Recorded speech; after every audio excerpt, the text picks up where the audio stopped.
We're here with Jonathan Lee Sr., author of Unleashed, a New Paradigm of African Trade with the World, and his associate, Christy Wall. And I guess we'll start off by asking you this question, John. Strategic alignment of industrial priorities. What does that mean? Very good. Great question. Nate, I just want to start off by saying the purpose of Unleashed is to give African countries the tools that they need to effect a different strategy for development. Mm-hmm.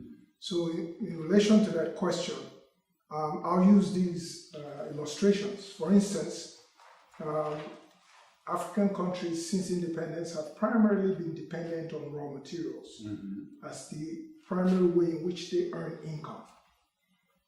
And they think about that as somebody who's living from hand to mouth, basically living off their savings.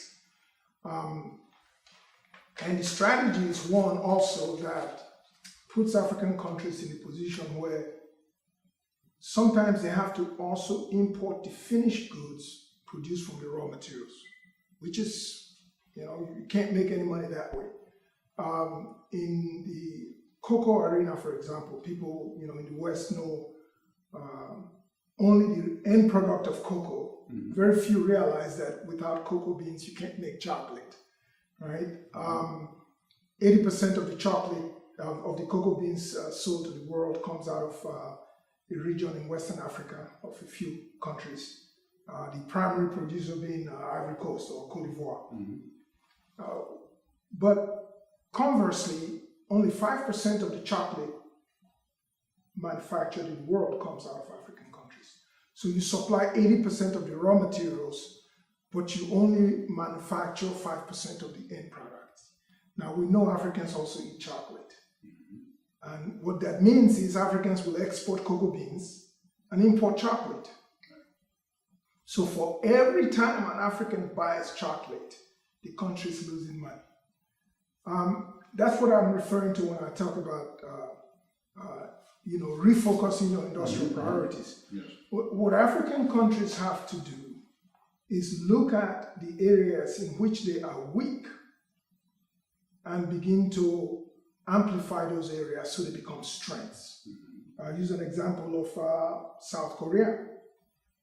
When South Korea in the 60s under the General Park, then General Park, who became President Park Chung-hee, when he took over, the challenge with South Korea was that the US government had just pulled out the aid that they were providing South Koreans, right? So now South Korea had to make its own way. It had to earn its own money. If it didn't earn its own money, this was going to be a very poor country. Yes. The then president of Samsung, that everybody now knows as the major global export trading company, conglomerate, was a small rice exporter at the time. Small rice, importer and exporter and just some commodities. He suggested that they focus on export industrialization. In other words, manufacturing things for export. South Korea started making hair extensions, costume jewelry, built an infrastructure where they could sell those in Western countries. And from there, they moved on to the next stage into small-scale manufacturing of household, think microwave ovens, blenders, and those type of things, lights.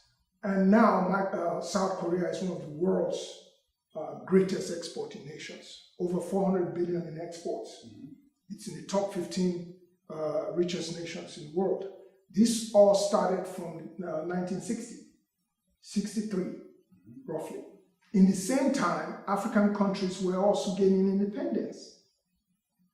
Whereas South Korea managed to prioritize its industrial structure and focus on things that they gotta have in order to be successful, Africans continue to do the same thing and in fact regressed.